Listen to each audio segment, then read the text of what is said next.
Bonsoir, bienvenue à l'Atelier Librairie, le livre Voyageurs, animé par Fabienne Roch et moi-même, Bruno Lalonde. Nous sommes à Montréal le 6 décembre 2022. Hier, j'ai partagé sur ma page Facebook, non pas une analyse, n'exagérons pas, mais une sorte de perception de ce que j'entends autour de moi concernant l'agression russe en Ukraine. De ce que je perçois, de ce que j'entends et aussi de ce que je n'entends pas. Parce que dans cette affaire, il y a beaucoup de gens qui sont mutiques, qui ne souhaitent pas dévoiler leurs pensées.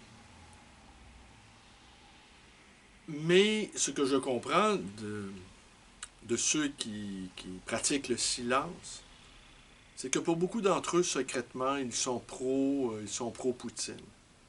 Ils craignent d'être ciblés, ils craignent d'être victimes d'ostracisme. Et comme Poutine est en difficulté, eh bien, ils se font discrets. Mais on ne les entend absolument pas exprimer quelques idées là-dessus. Alors, j'ai simplement noté, et il y a eu beaucoup de réactions, en tout cas, il y en a eu pas mal, et plusieurs se sont dévoilés, disant que, au fond, on n'ose pas affirmer qu'on est pro-russe de, de crainte d'être rejeté. D'autres m'ont affirmé que la majorité, la très grande majorité des Québécois soutiennent le peuple ukrainien. J'aimerais le croire, mais je n'en suis pas sûr. Alors j'ai établi une sorte de, bon, pas de cartographie, ça n'a rien de scientifique, de toute façon, ce n'est pas ma prétention, mais c'est d'écouter. Alors quand on écoute comme faut, il n'y a pas juste le silence complice, il n'y a pas juste les silences rentrés, il n'y a pas juste les silences malaisants, comme disent les jeunes, mais il y a également les a priori qui n'osent pas s'avancer démasqués.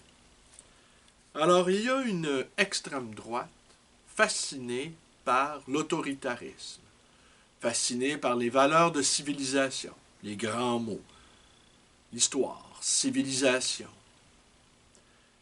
Et cette extrême droite-là, généralement, croit en l'homme providentiel. L'homme providentiel, lorsqu'il surgit, c'est rarement une bonne nouvelle. C'est rarement une bonne nouvelle et c'est toujours le début de grands massacres.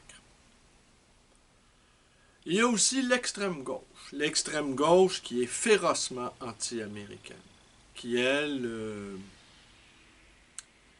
juge que les exactions des Américains depuis la Deuxième Guerre mondiale sont si nombreuses que cela disqualifie, en tout cas, les Américains. Il y a une droite aussi, une droite peinarde, une droite du travail, une droite affairiste, qui, elle, juge que cela n'est pas bon pour les affaires et qui souhaiterait un règlement, même à rabais. Et il y a la gauche peinarde aussi, la gauche pacifiste, qui n'ose pas prendre la mesure de ce qui est en train de se jouer en Ukraine. Une partie des féministes québécoises juge que c'est une guerre entre patriarcats. C'est une guerre entre machos. Le macho Poutine versus le macho Zelensky. Qu'au fond, Russes et Ukrainiens sont renvoyés dos à dos. Ce sont des peuples slaves, ce sont des peuples guerriers, habitués à s'entretuer, et qu'au fond, les femmes n'ont rien à voir dans cette histoire. Que c'est un truc de mec, pour finir. Il y a les écologistes qui jugent que cette agression russe en Ukraine va retarder va retarder le changement écologique, la transition énergétique, dis-je. Mais en fait, c'est pas ça qui va se passer. Tous les pays sont en train de s'armer. Tous les pays sont en train de s'armer et tous les pays qui n'ont pas l'arme atomique vont peut-être tout faire pour en obtenir. Ça fait beaucoup de monde, là. Il y a les pacifistes à tout craint, qui jugent que quoi qu'on en dise, quoi qu'on en pense, les guerres sont toujours mauvaises. Et ce qui me frappe, alors vous voyez, ça fait quand même, je vous le dis, ça fait beaucoup, beaucoup de monde. Il y a les indépendantistes québécois, une partie importante, je ne sais si c'est la majorité, j'aime le croire, qui, elle, est en faveur de l'Ukraine. Mais les séparatistes, les indépendantistes québécois ne sont pas la majorité au Québec, malheureusement. Et il y a beaucoup de gens qui considèrent aussi les indifférents, qui considèrent que cette guerre, elle est lointaine et qu'elle n'est pas l'affaire des Québécois. Ceux-là sont pas mal nombreux, les indifférents, ils sont très nombreux même. Alors, ajoutez à cela, j'ai tenu à l'écrire parce que ça me semble assez important, la quasi-totalité des musulmans pratiquants à Montréal sont pro-Poutine. Eux, ils rêvent d'en découdre avec l'oncle Sam.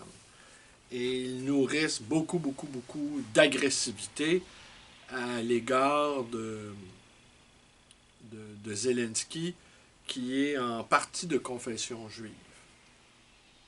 Et qui, au fond, on retourne avec la vieille histoire du petit Satan et du grand Satan. Le grand Satan étant les États-Unis, le petit Satan étant Israël.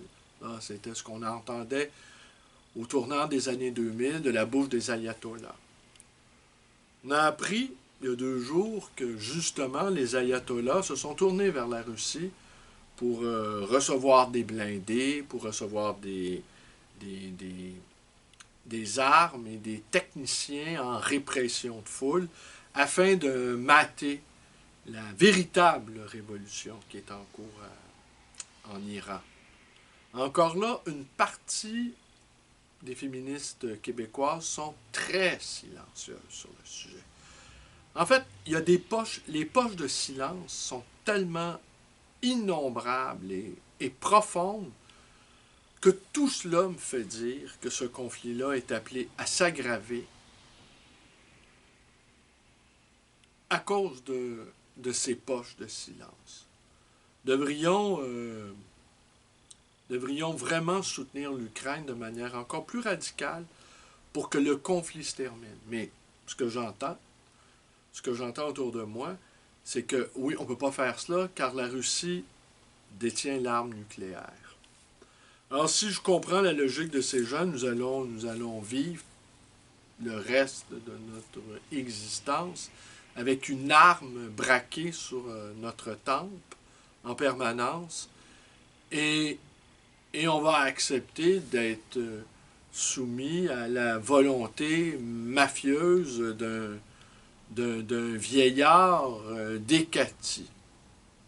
Vous vous doutez bien que ce n'est pas là ma conception de l'existence.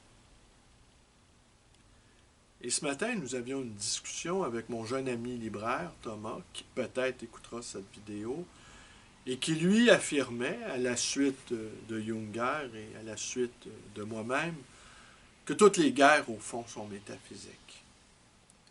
Et que nous sommes entrés dans une logique qui échappe à la majorité de nos concitoyens. Car la dimension religieuse de cette guerre leur échappe totalement. Les outils conceptuels afin de saisir le fait religieux, ces outils se sont si émoussés que nous ne parvenons pas à saisir la moindre manifestation phénoménologique du fait religieux. Et le nihilisme confortable qui est le nôtre nous empêche de saisir cette dimension euh, métaphysique de la guerre.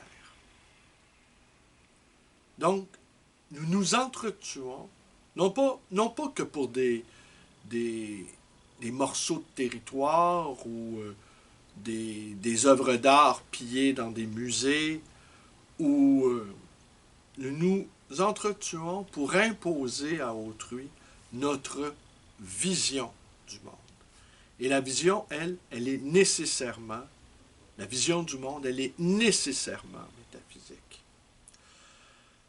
Alors ne pas voir que la guerre en cours, la guerre en Ukraine en cours, la guerre d'agression livrée par les Russes au peuple ukrainien, c'est une guerre, d'abord et avant tout, métaphysique.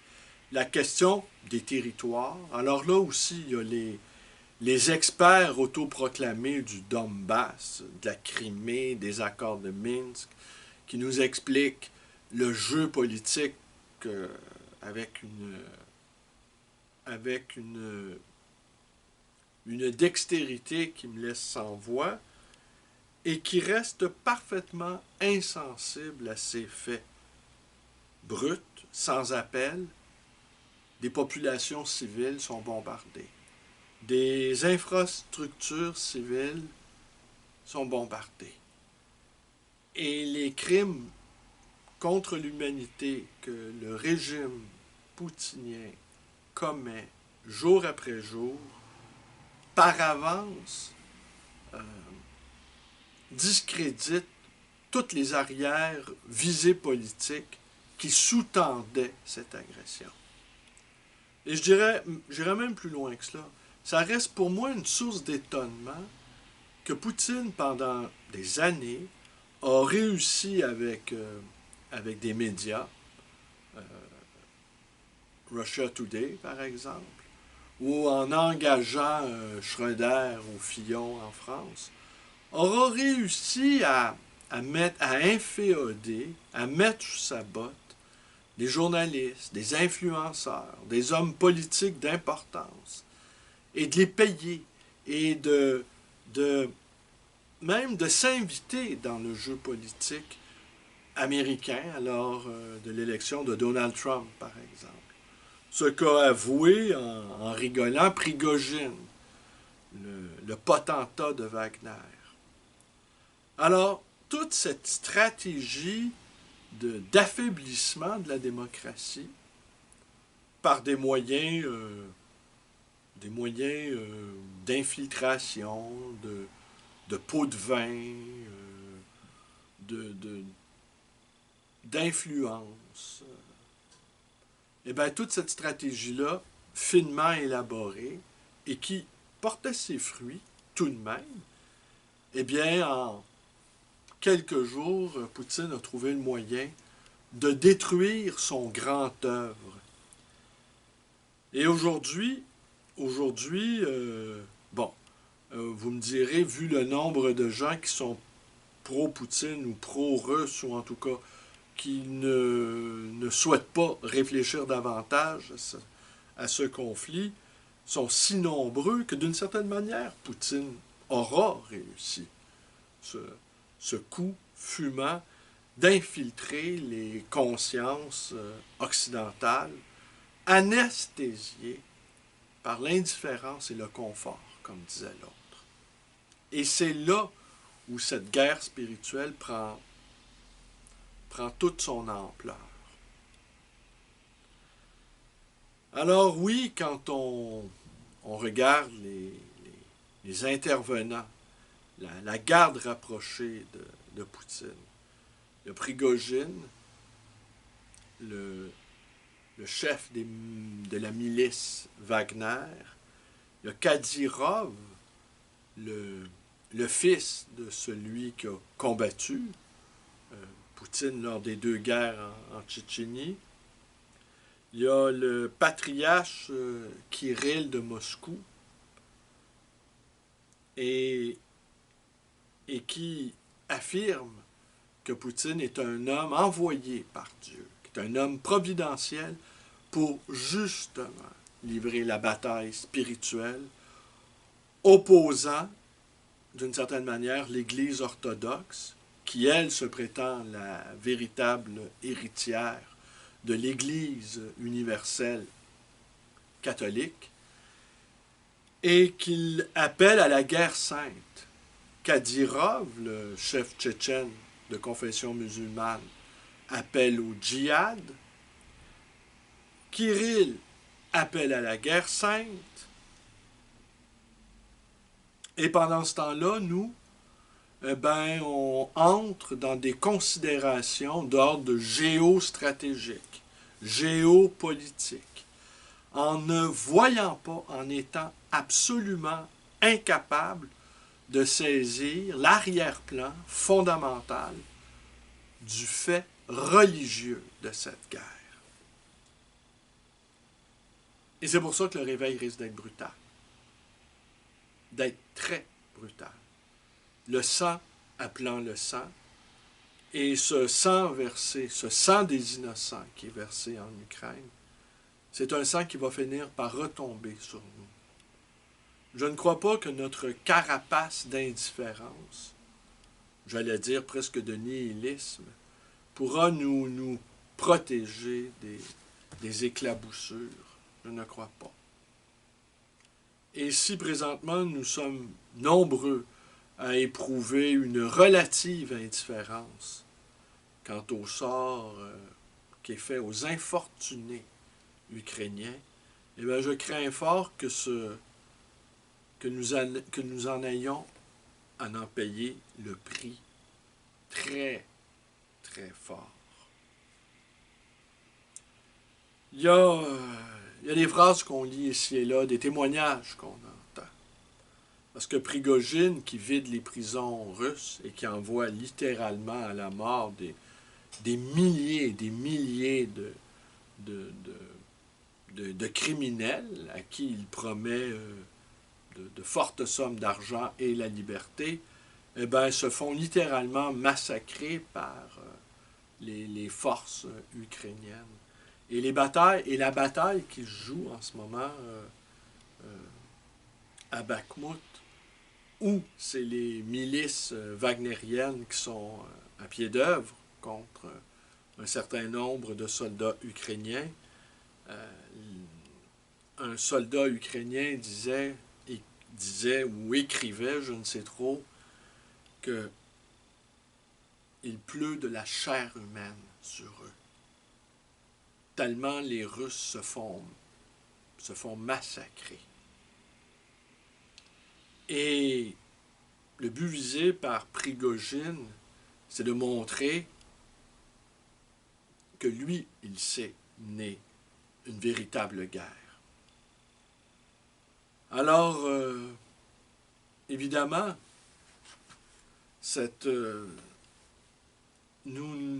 qu'avons-nous à opposer, outre le fait qu'on peut envoyer, d'ailleurs, ce que le front occidental fait, outre le fait que d'envoyer des armes et de l'argent à l'Ukraine, nous sommes vulnérables quant au fondement de cette guerre. C'est-à-dire, nous n'avons pas la force morale ni la force spirituelle, même de comprendre ce qu'il joue. Je ne dis pas que cet état-là va durer longtemps ou toujours, mais déjà depuis longtemps, nous subissions une crise de sens dans nos sociétés occidentales. Nous avons perdu l'espèce de, non pas de boussole morale, parce que je crois que les questions morales ont peut-être peu à voir dans cette affaire, mais le pourquoi de l'existence. Pourquoi vivons-nous? Pourquoi nous levons-nous le matin? Pour accomplir quoi? Est-ce que les consolations de la consommation sont suffisantes pour donner un sens à l'existence? Et je pense qu'une partie importante du mal-être de nos concitoyens repose sur cette absence de sens qui est un peu le j'allais dire le stigmate, mais qui est un peu le signe dominant de notre existence. On ne peut pas uniquement se livrer à des activités qui ont pour but soit l'enrichissement personnel ou même la réalisation personnelle. On ne peut pas, on ne peut pas vivre uniquement sur un plan horizontal. On ne peut pas n'avoir que des préoccupations domestiques, n'avoir que des soucis d'intendance. Une partie de notre vie est consacrée à se maintenir vivant. Mais la vie appelle à davantage de choses que cela. Et il faut les deux. Il faut que notre vie aussi soit traversée par la verticalité, la quête de sens, la réflexion, l'introspection, l'analyse, la rêverie, la quête philosophique, la quête littéraire, la quête de beauté, la quête de sens, la quête de Dieu même au besoin, n'importe le nom qu'on donne à cette quête, mais on doit être aiguillonné par cette recherche de sens. Je ne crois pas que personne ait envie de mourir pour une nouvelle voiture ou un nouveau téléviseur ou même de mourir pour la démocratie. Cette chose fragile, complexe, pas toujours opérante, souvent inopérante, très très souvent injuste. Je ne crois pas que personne ait envie de mourir pour cela. Mais personne n'a envie de mourir pour l'Ukraine non plus. Alors c'est ça qui me frappe, cette crise au fond, c'est une crise en creux. Si eux, d'un certain côté, ils sont entrés dans une sorte de folie meurtrière où Dieu a sa large part, où la conception métaphysique de l'existence a sa large part, nous n'avons pas grand-chose à opposer d'autre que de l'argent et des armes. Et je ne crois pas que cela soit suffisant pour livrer bataille quant à notre absence de fondement métaphysique. Et c'est là aussi peut-être que c'est peut-être là un des avantages qu'a la folie de Poutine sur nous, c'est que nous n'avons pas encore trouvé des raisons ni de mourir, ni de tuer. C'est tout un. Hein? Et il juge sans doute qu'outre l'effet de sidération passé du 24 février, eh bien, nous allons tout faire pour ne pas nous engager plus en avant, car nous n'avons pas les ressorts nécessaires à affronter ce péril qui se présente jour après jour devant nous. Nous n'avons pas les ressorts nécessaires car nous avons perdu depuis longtemps cette nécessité de produire du sens.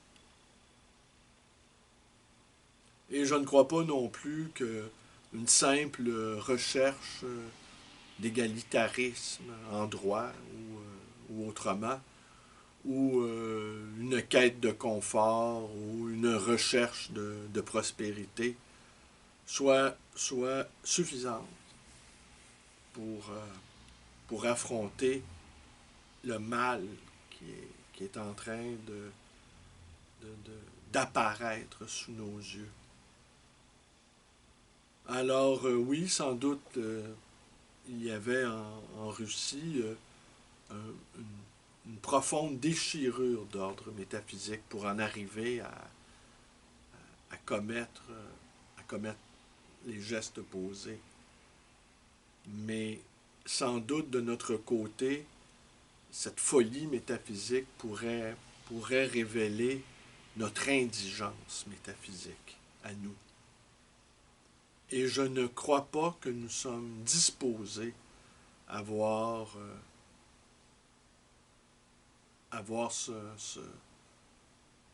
ce vide abyssal qui existe dans nos sociétés. Il faut observer les gens autour de nous. Beaucoup de gens sont très malheureux. Malheureux dans leur travail, malheureux dans leur amour, contrariés dans leur vocation première. Beaucoup de souffrance dans un monde qui est somme toute assez opulent, où même les pauvres ne vivent pas dans l'indigence absolue. Mais on dirait que ça ne suffit pas pour beaucoup d'entre nous pour vivre bien, pour se mettre en mouvement, pour se mettre en quête.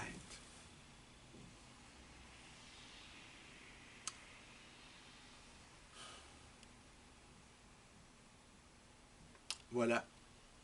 Cette guerre qui grandit, qui s'accroît, eh bien, nous oblige à réfléchir quant à notre propre situation dans le monde. Qu'avons-nous à apporter maintenant? Nous n'avons même pas encore compris que cette guerre est d'abord et avant tout une guerre métaphysique.